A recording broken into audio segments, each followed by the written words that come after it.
Morning and नमस्कार दोस्तों, स्वागत है आप सभी का आपके अपने YouTube channel GK search engine पर। तो दोस्तों आज है 11 अप्रैल और 11 अप्रैल से रिलेटेड राजस्थान करंट अफेयर्स के जितने भी इंपॉर्टेंट क्वेश्चन हैं उन सभी को हम इस वीडियो में डिस्कस करने वाले हैं। तो पूरा वीडियो बहुत ध्यान से देखना और वीडियो के एंड में मैं आपसे एक क्वेश्चन भी पूछूंगा जिसका आंसर आप सभी को कमेंट बॉक्स में देना है।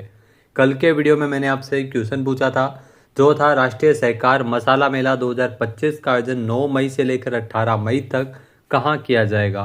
जी हाँ दोस्तों, इस मेले का आयोजन है वो राजस्थान की राजधानी जयपुर में 9 से लेकर 18 मई तक होगा, यानी कि बी ऑप्शन यहाँ पर बिल्कुल सही था। जिन दोस्तों ने बी ऑप्शन कमेंट बॉक्स में सही जवाब दिया था उनको हार्दिक शुभकामनाएं। तो इस साल राष्ट्रीय सहकार मसाला मेला जिसका आयोजन 9 से लेकर 18 मई तक जयपुर में किया जाएगा। इस वार्षिक मेले में विभिन्न सहकारी संस्थाएं भाग लेकर अपने उत्पादों की बिक्री और योजनाओं की जानकारी आम जनता तक पहुंचाएगी। इस मेले का आयोजन स्व वित्त पोषण के आधार पर किया जाता है। यह आयोजन का उद्देश्य सहकारी संगठनों के उत्पादों को बढ़ावा देना है और सहकारिता के विचार को सशक्त करना है। तो चलिए शुरू करते हैं आज के राजस्थान करंट अफेयर्स। पहला क्वेश्चन है, हाल ही में राजस्थान में फैटी लीवर रोग की रोकथाम और इलाज के लिए मिशन लीवर स्माइल कार्यक्रम, ये कार्यक्रम कब शुरू हुआ? दोस्तों कार्यक्रम और अभियान से अक्सर आपको एग्जाम में क्वेश्चन देखने को मिल जाएंगे, तो आपको अलग अलग कार्यक्रम को पूरा ध्यान में रखना है। इसके अलावा जितने भी कार्यक्रम और अभियान हुए हैं 2025 में उन सभी के बारे में एक वीडियो है, जल्द ही आपके सामने आएगा। इसी चैनल पर आप जरूर बने रहिएगा। तो मिशन लीवर स्माइल कार्यक्रम ये 7 अप्रैल से राजस्थान में शुरू हुआ है, जो कि फैटी लीवर रोग की रोकथाम और इलाज के लिए है, यानी कि बी ऑप्शन इस क्वेश्चन का बिल्कुल सही है। आइए जानते हैं इम्पोर्टेंट फैक्ट्स। तो मुख्यमंत्री भजनलाल शर्मा ने स्वास्थ्य दिवस के अवसर पर 7 अप्रैल को मिशन लीवर स्माइल कार्यक्रम का शुभारंभ किया, जो कि फैटी लीवर रोग की रोकथाम और इलाज के लिए शुरू किया गया है। इसमें प्रदेश के जो समस्त 61 जिला चिकित्सालय में इसकी शुरुआत मिशन लीवर स्माइल क्लिनिक के तौर पर की जा रही है। राजस्थान देश का पहला ऐसा राज्य है जहां पर मिशन लीवर स्माइल क्लिनिक खोले जा रहे हैं। इसके तहत अस्पतालों में लीवर से संबंधित जांच, उपाय और बीमारी से बचने की सलाह दी जाएगी। वहीं किसी भी गंभीर बीमारी की स्थिति में मिशन लीवर स्माइल के तहत मरीजों को इलाज की सुविधा भी मुहैया करवाई जाएगी। अगला क्वेश्चन है, राजस्थान में 18 से 20 अप्रैल तक SMC समिट के दूसरे चरण का आयोजन है वो कहाँ किया जाएगा? यहाँ दोस्तों राजस्थान में अगर बात करें तो इस समिट का जो दूसरा चरण है इसका आयोजन है वो राजस्थान के जयपुर में होगा, यानी कि सी ऑप्शन यहाँ पर बिल्कुल सही है, 18 से लेकर 20 अप्रैल तक। आइए जानते हैं इम्पोर्टेंट फैक्ट्स। तो राजस्थान में 18 से लेकर 20 अप्रैल तक SMC समिट 2002 के SMC समिट के दूसरे चरण का आयोजन है वो किया जाएगा। यह आयोजन राजस्थान इंटरनेशनल सेंटर जयपुर में आयोजित होगा। जहाँ दोस्तों इस फेस्ट में देश के अग्रणी शैक्षणिक संस्थान इसमें हिस्सा लेंगे। ये 3 दिवसीय फेस्टिवल है वो स्टूडेंट्स को प्रेरणादायक सेशंस, कंपटीशन और नेटवर्किंग और कैरियर से जुड़ी संभावनाओं के माध्यम से सशक्त बनाने के उद्देश्य से इसका आयोजन किया जा रहा है। नेक्स्ट क्वेश्चन है, भाखड़ा सिंचाई परियोजना के अंतर्गत नहरों के जीर्णोद्धार के लिए राज्य सरकार ने कितने करोड़ रुपए का प्रावधान किया है? तो इसमें 225 करोड़ रुपए का प्रावधान है वो इसके लिए किया गया है, यानी कि ए ऑप्शन यहाँ पर बिल्कुल सही है। आइए जानते हैं इम्पोर्टेंट फैक्ट्स। तो राजस्थान की भजनलाल सरकार ने भाखड़ा सिंचाई परियोजना का जीर्णोद्धार इसमें करवाएगी। जी हाँ दोस्तों, भाखड़ा सिंचाई परियोजना के अंतर्गत नहरों के जीर्णोद्धार के लिए राजस्थान सरकार ने 225 करोड़ रुपए का प्रावधान किया है। भाखड़ा सिंचाई परियोजना के अंतर्गत नहरों के जीर्णोद्धार से हनुमानगढ़ जिले की संगारिया, टीबी, हनुमानगढ़, पीलीभंगा और श्री गंगानगर जिले की सादुल शहर तहसील के किसान इससे लाभान्वित हो सकेंगे। अगला क्वेश्चन है, राजस्थान में जो राजस्थान मरुद्रा ग्रामीण बैंक, ये ध्यान रखना इंपॉर्टेंट क्वेश्चन है, राजस्थान मरुद्रा ग्रामीण बैंक और बड़ौदा राजस्थान क्षेत्रीय ग्रामीण बैंक PRKGB का विलय करके वे कौन सा बैंक है वो बनाया जाएगा? यहाँ दोस्तों आपको बता दें कि इसमें राजस्थान ग्रामीण बैंक है, इन दोनों का बैंकों का मर्ज करते हुए एक इन दोनों बैंकों के स्थान पर एक बैंक बनाया जाएगा, राजस्थान ग्रामीण बैंक, यानी कि सी ऑप्शन यहाँ पर बिल्कुल सही है। आइए जानते हैं इम्पोर्टेंट फैक्ट्स। तो राजस्थान में अब राजस्थान मरुद्रा ग्रामीण बैंक और बड़ौदा राजस्थान क्षेत्रीय ग्रामीण बैंक का विलय करते हुए राजस्थान ग्रामीण बैंक बनाया जाएगा। राजस्थान ग्रामीण बैंक जिसका हेड ऑफिस जयपुर में होगा और इसे state bank of India sponsor करेगा। ये कदम वित्त मंत्रालय की एक राज्य एक आरआरबी नीति के तहत उठाया गया है। क्षेत्रीय ग्रामीण बैंकों के जो आरआरबीज के विलय की घोषणा की गई है हाल ही में, और 1 मई 2025 से ये प्रभावी होगी। अगला क्वेश्चन है, बच्चे दो ही अच्छे के संदेश को अपनाते हुए राजस्थान का कौन सा जिला है वो प्रदेश में परिवार कल्याण के क्षेत्र में शीर्ष स्थान पर है? तो इसमें श्री जो हनुमानगढ़ जिला है वो इसमें शीर्ष स्थान पर है, यानी कि सी ऑप्शन यहाँ पर बिल्कुल सही है। आइए जानते हैं इंपॉर्टेंट फैक्ट्स। तो परिवार कल्याण के क्षेत्र में ध्यान रखना हनुमानगढ़ है वो प्रदेश में अव्वल है।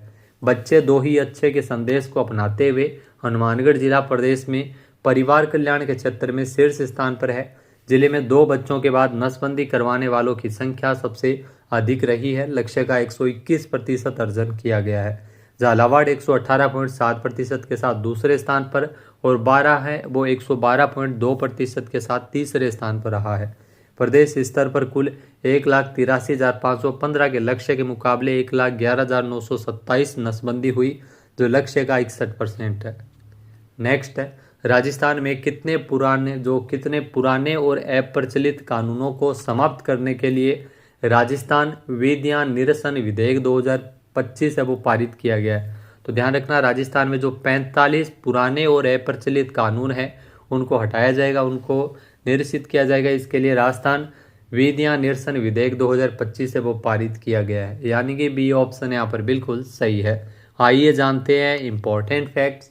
तो राजस्थान विधानसभा में 24 मार्च को राजस्थान विद्या निरसन विधेयक 2025 पारित किया गया था।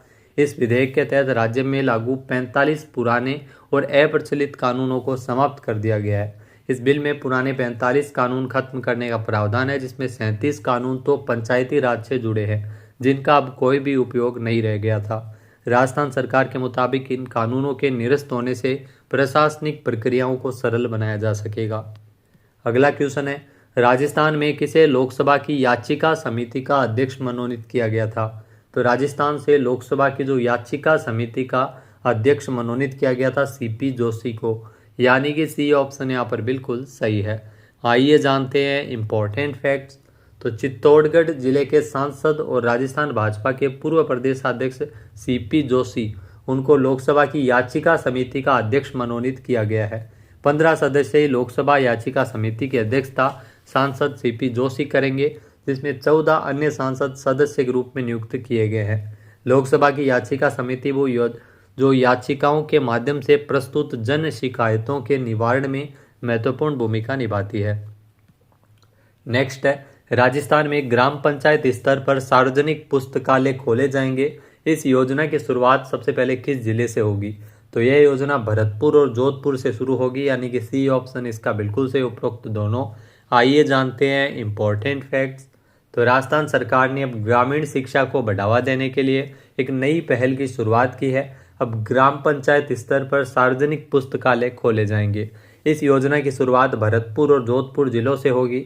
यहाँ राजा राममोहन राय पुस्तकालय प्रतिष्ठान कोलकाता द्वारा दी जा रही सहायता के तहत प्रदेश में ग्राम पंचायत स्तर पर सार्वजनिक पुस्तकालयों की स्थापना की जाएगी। प्रथम चरण में भरतपुर और जोधपुर जिलों में 50-50 ग्राम पंचायत पुस्तकालय खोले जाएंगे। इन पुस्तकालयों में 20 विद्यार्थियों के बैठने की पूरी व्यवस्था होगी। अगला क्वेश्चन है, विश्व होम्योपैथी दिवस किसकी जयंती के उपलक्ष्य में मनाया जाता है? तो विश्व होम्योपैथी दिवस है वो सैमुअल हैनीमैन, जो होम्योपैथी के जनक कहे जाते हैं, उनकी जयंती के उपलक्ष्य में ये मनाया जाता है, यानी कि बी ऑप्शन यहाँ पर बिल्कुल सही है। आइए जानते हैं इंपॉर्टेंट फैक्ट्स। तो जी हाँ दोस्तों, विश्व होम्योपैथी दिवस 2025 जो हर साल 10 अप्रैल को होम्योपैथी के संस्थापक डॉक्टर सैमुअल हैनीमैन की जयंती के उपलक्ष्य में मनाया जाता है। इस दिवस का उद्देश्य स्वास्थ्य सेवाओं में होम्योपैथी की भूमिका के बारे में जागरूकता बढ़ाना है और अधिक लोगों को इसके लाभों के बारे में जानने के लिए प्रोत्साहित करना है। 10 अप्रैल को मनाया जाने वाला यह दिवस स्वास्थ्य सेवाओं में डॉक्टर सैमुअल हैनीमैन के योगदान का सम्मान करता है और उनकी जयंती को चिन्हित करता है। अगला क्वेश्चन है, भारतीय रिजर्व बैंक की मौद्रिक नीति समिति ने रेपो दर को कितने प्रतिशत पर निर्धारित किया है? यहाँ दोस्तों, भारतीय रिजर्व बैंक यानी आरबीआई की मौद्रिक नीति समिति के द्वारा रेपो दर को 6% पर निर्धारित किया है, यानी कि बी ऑप्शन यहाँ पर बिल्कुल सही हो जाएगा। आइए जानते हैं इंपॉर्टेंट फैक्ट्स। जी हाँ दोस्तों, रिजर्व बैंक ऑफ इंडिया की मौद्रिक नीति समिति ने वैश्विक स्तर पर जारी व्यापार मुद्दों और बढ़ती अनिश्चितताओं को ध्यान में रखते हुए रेपो दर में 25 आधार अंकों की कटौती करते हुए 6% कर दिया है। साथ ही वित्त वर्ष 2026 के लिए विकास दर का पूर्वानुमान 6.7% से घटाकर 6.5% किया गया है। आरबीआई गवर्नर ने आगाह किया कि नए टैरिफ उपायों से देश की आर्थिक वृद्धि और निर्यात प्रभावित हो सकते हैं। अब बात करते हैं आज के हमारे क्विज के, जिसका आंसर आप सभी को कमेंट बॉक्स में देना है। तो आज का क्विज है, राजस्थान क्रिकेट संघ आरसीए की पुरस्कार समिति द्वारा वर्ष 2024-25 के पुरुष वर्ग के लिए हनुमंत सिंह अवार्ड जो सीनियर वर्ग में किसे मिला है। एक बार फिर से सुनिएगा, राजस्थान क्रिकेट संघ आरसीए की पुरस्कार समिति के द्वारा वर्ष 2024-25 के पुरुष वर्ग के लिए हनुमंत सिंह अवार्ड के लिए किसे चुना गया सीनियर वर्ग में। सही आंसर आपको कमेंट बॉक्स में देना है। और अगर ये वीडियो आपको पसंद आए तो इसे आप लाइक और शेयर करना बिल्कुल ना भूलिएगा। चैनल पे नए जुड़े हो, सब्सक्राइब नहीं किया है तो भी सब्सक्राइब बटन पे क्लिक करें। इस वीडियो की जो पीडीएफ फाइल है वो आप वीडियो के डिस्क्रिप्शन बॉक्स से डाउनलोड कर सकते हैं। क्वेश्चन आंसर आप वोट करके भी कर सकते हैं। वीडियो देखने के लिए धन्यवाद। जय हिंद, जय भारत, जय राजस्थान।